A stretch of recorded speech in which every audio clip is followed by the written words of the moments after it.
kita menghayati, mengamalkan rukun haji. Rukun haji besar ini kan ada 6. Pertama ihram, yang kedua tawaf, wukuf, yang ketiga tawaf, yang keempat sa'i, yang kelima tahallul, yang keenam tertib. Ini patut dihayati. Kenapa? Karena itu rukun. Apabila ketinggalan rukun maka tidak sah. Kalau tidak sah, sayang uang 50 juta habis. Ya kan? Nah ini yang patut diperhatikan itu rukun di dalam melaksanakan ibadah. Ibadah apa saja yang kita lakukan harus kita perhatikan rukunnya. Kalau rukunnya kurang, maka ibadah tidak sah. Kalau tidak sah, sia-sia. Jalan-jalan aja ke sana. Santai. Santai Dia lihat baju di toko, di mall. Mengingatkan kepada jamaah haji. Nah, ihram itu ada proses. Ini yang pertama rukunnya ihram. Ihram itu ada proses. Apa prosesnya? Prosesnya disuruh mandi dulu, mandi ihram. Habis mandi ihram nanti kembali ke tempat baru berpakaian ihram. Sudah pakaian ihram nanti sholat sunat ihram 2 rakaat. Nah, habis itu assalamualaikum berdoa kepada Allah. Maka sebelum berdiri pasang niat labbaik Allahumma hajjan. Niat apa? Untuk haji.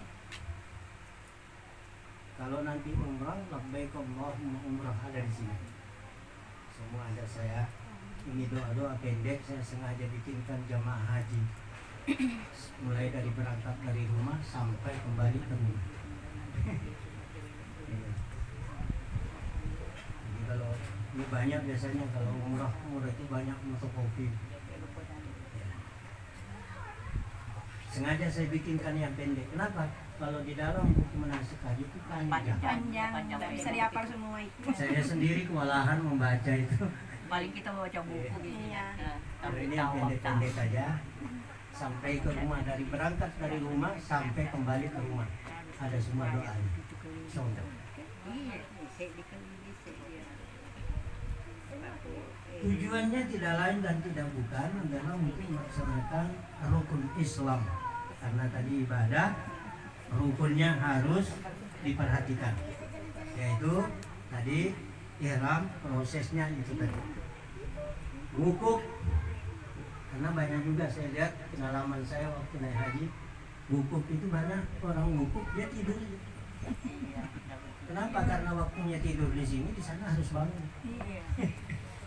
Selisih 5 pada saat itu menurut hadis Rasulullah SAW, tanazzalul malaikah, semua malaikat turun menyaksikan orang melaksanakan ibadah wukuf di Arafah. Saya sering mengatakan malaikat itu kalau dilihatkan oleh Allah lebih banyak daripada jamaah haji. Cuma karena tidak kelihatan, tapi dia yang lihat kita. Kenapa? Satu orang aja 2 malaikat mendampingi. Ya. Kalau 2 jutaan jamaah yang 4 juta, itu baru satu malam 2 macam malaikat. Nah itu turun nanti menyaksikan orang yang wukuf di Arafah. Pada kesempatan itulah kita manfaatkan. Karena Nabi kita Muhammad SAW yang diriwayatkan oleh Aisyah radhiyallahu anha, katanya ma min yaumin aktsar min ayyuhikallahu abdan fihi abdan min yaumil arafah. Tidak ada satu hari yang lebih banyak Allah bebaskan hambanya dari neraka kecuali hari Arafah. Jadi, kenapa? Orang jamaah haji aja 2 jutaan sampai 3 jutaan di sana. Ternyata bebas semua dari neraka. Belum lagi kita yang tinggal di kampung. Kenapa? Pada hari Arafah itu biasanya kita puasa.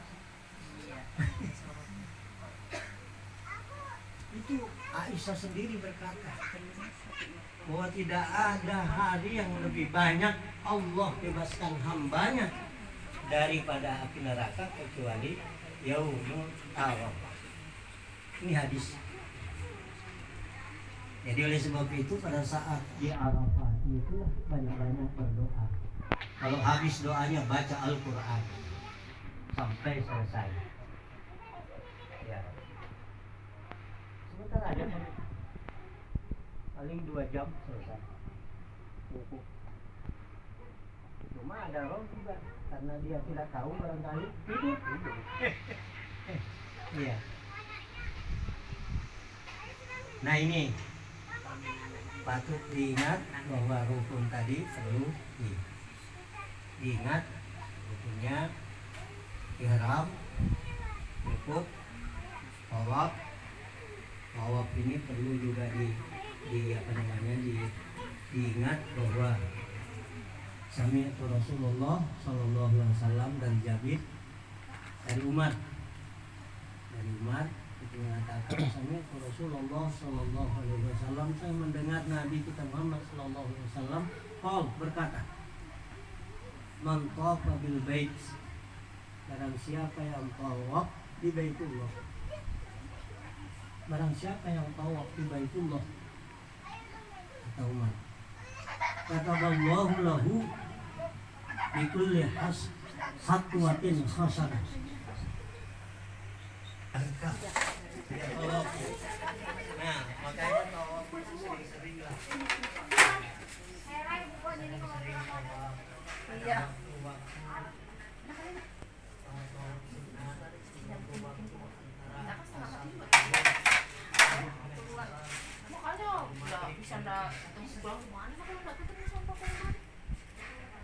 Kenapa? Karena kita ingin supaya nanti begitu kembali dalam kondisi apa tak dalam kondisi yang bersih dan suci dari segala dosa. Nah inilah keistimewaannya Baitullah. Karena Nabi kita sendiri pernah juga mengatakan yang diriwayatkan oleh Sa'id bin Saif, man nazara ilal Ka'bah imanan wa tasdiqan, barang siapa yang memandang Baitullah, pandang saja Baitullah dengan penuh keimanan kepada Allah Subhanahu wa taala, kharaja minal khataaya, keluarlah dia dari dosanya kayaumi waladathu ummu. Masya Allah, keluar dia dari dosanya mandang Baitullah saja dengan penuh iman kepada Allah Subhanahu wa taala, mandang saja itu. Apalagi kalau kita sempat tawaf. Kharaja minal khataaya, keluarlah dia dari dosanya kayaumi waladathu ummu, seperti pada saat dia dilahirkan dari kandungan perut ibunya. Makanya jangan heran nanti kalau jamaah haji pulang banyak bayi-bayi yang pakai tongkat. Kenapa? Dilahirkan oleh haji. Karena dari muka kan kayaumi waladatuhu, kembali pada saat dilahirkan dari kandungan perut ibunya, suci dan bersih dari segala noda dan dosa. Nah, itu tadi karena tawaf, ya kan? Satu langkah satu dosa jatuh, satu langkah satu kebaikan didapatkan. Masya Allah. Nah inilah keistimewaan Baitullah. Oleh sebab itu bagi kita orang yang beriman wajib ke sana. Ya. Sebagai manusia, walillahi 'alan nasi hajjul baiti man istata'a ilaihi sabila. Di antara kewajiban manusia terhadap Allah Subhanahu wa taala yakni melaksanakan ibadah haji ke Baitullah. Man istata'a, bagi orang yang mampu fisiknya, mampu harta. Karena di sana perlu kemampuan fisik, ya, supaya bisa melaksanakan segala aktivitas yang berkaitan dengan rukun haji. Nah, ini yang pertama. Jadi diperhatikan itu nanti ya, tawaf, Kemudian yang kelima ya ini tahallul. Sa'i yang keempat sa'i. Sa'i itu perjalanan bukan putaran. Ya, 7 perjalanan. Kalau tawaf tadi 7 kali putaran. Karena kita mengelilingi Baitullah. Kalau sa'i 7 perjalanan. Mulai dari Safa, Marwah 1, Marwah, Safa 2, ya kan? Safa, Marwah 3, ya kan? Dari Marwah ke Safa 4, dari Safa ke Marwah lagi 5, dari Marwah ke Safa lagi 6, dari Safa ke Marwah 7, terakhir di Marwah. Nah, situ juga ada prosesnya, ya kan? Setelah selesai sa'i 7 perjalanan tadi, diawali dari Safa, berakhir di Marwah. Kita dianjurkan menghadap ke Baitullah. Bismillahi Allahu Akbar, Baitullah di bawah. Barulah berdoa kepada Allah. Ada doanya sih, jadi pendek aja. Yang panjang. Selesai itu adalah tahallul. Nah, tadi sudah saya katakan tahallul ini menggunting rambut.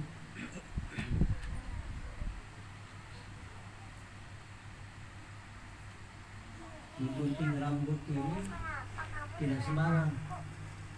Kalau rombongan kita belum ada yang digunting, kita minta tolong dulu sama orang Arab sana. Paling 15 real. Suruh gunting. Kalau sudah digunting bisa aja gunting yang lain. Itu tahallul. Kalau belum digunting jangan. Belum bisa. Karena kita sendiri belum tahallul. Masa orang yang ditahallul. Iya kan? Nah kita dulu yang tahallul. Datangi petugas. Banyak aja di samping itu. Ada yang 10 real, ada yang 15 real, ada yang 25 real. Samping orang-orang Arab. Minta tahallul. Tapi kalau ada sudah satu teman kita sudah ke sana, itu sudah bisa menggunting yang lain. Begitu juga seterusnya. Yang sudah digunting bisa lagi gunting yang lain. Tahallul. Ini rukun ini. Karena rukun itu bersangkut paut dengan pelaksanaan ibadah, sah atau tidak. Nah kalau yang keenam ini terakhir itu tertib. Namanya tertib itu tersusun baik. Jangan nanti sa'i dulu baru tawaf. Tidak tersusun namanya, ya kan? Itu harus tersusun mulai ihram, wukuf, tawaf, ya kan? Kemudian sa'i, tahallul. Nah itu namanya tertib. Jangan dibalik nanti. Baliknya gimana? Sa'i dulu atau tahallul dulu, baru sa'i, baru tawaf. Nah terbalik namanya. Tidak tersusun. Oleh sebab itu termasuk rukun. Jadi harus diperhatikan. Karena jamaah haji banyak yang tidak tahu. Itu biasanya perlu diperhatikan, ya kan? Ini yang pertama. Yang kedua, di dalam surah Al-Baqarah ayat 197. Ini mengingatkan jamaah haji. Al-hajju ashhurum ma'luman. Musim haji itu sudah diketahui. Kapan? Bulan haji. Diketahui semua orang sudah musim haji. Ya kan? Nah di situ ada peringatan Allah. Wa man farada fihinnal hajjah. Barang siapa yang sudah menetapkan niatnya untuk melaksanakan ibadah haji, fala rafat. Jangan lagi coba-coba berkata-kata yang kotor. Yang biasa kita guyon. Apalagi kita laki-laki sama laki-laki biasa guyon. Burungnya kelihatan tuh. Nggak pakai celana kan? Pakai ihram. Nggak boleh lagi main-main. Kalau kalau sudah menetapkan ke bawah, sudah berniat tadi melaksanakan ibadah haji. Kalau rafas 1. Yang kedua wala fusuk.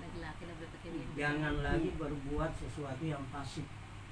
Sesuatu yang pasif itu yang bagaimana? Kita biasanya gampang itu meninggalkan sholat. Ketinggalan sholat isya, ketinggalan sholat subuh. Nah, ini pasif namanya. Wala fusuk. Kalau naikin haji Nah. itu aja diperhatikan. Bukan Nah, ini yang sering terjadi yang ketiga ini. banyak orang kayak ketinggalan. Kadang-kadang tidak disadari. Apa yang ketiga itu? Wala jidal. Dan jangan coba-coba bertengkar. Saya waktu naik haji, saya temukan di Arafah. Pas kita mau menuju Musdalifah, saya keluar dari kemah. Ternyata ada seorang ibu dengan seorang bapak berkelahi suami istri. Kebanyakan begitu. Saya panggil Pak, Bu, sini dulu. Kita ini masih pelaksanaan ibadah haji. Kalau bisa jangan dulu bertengkar di sini. Kalau sudah nanti selesai sholat, terserah sampean. Tapi ini latihan sebenarnya. Justru selesai nanti tambah tidak lagi. Kenapa? Sudah latihan. Ya kan? Wala jidal. Ini kadang-kadang ini tempat duduk aja di bis bisa jadi pertengkaran. Iya. Karena tidak disadari.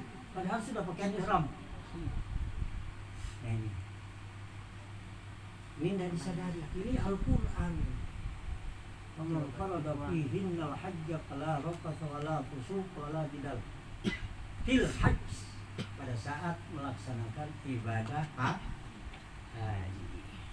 Apa yang patut kita laksanakan? Lanjutan ayat ini mengatakan, "Wa ma taf'alu min khairi ya'lamuhullah." Kebaikan apa saja yang kamu lakukan pada saat melaksanakan ibadah haji itu, insya Allah Allah akan mengetahui. Wa tazawwadu fa inna khairaz zadi taqwa wattaqun ya ulil albab. Berbekallah kamu. Apa bekal yang paling baik? Tidak lain dan tidak bukan adalah takwa kepada Allah Subhanahu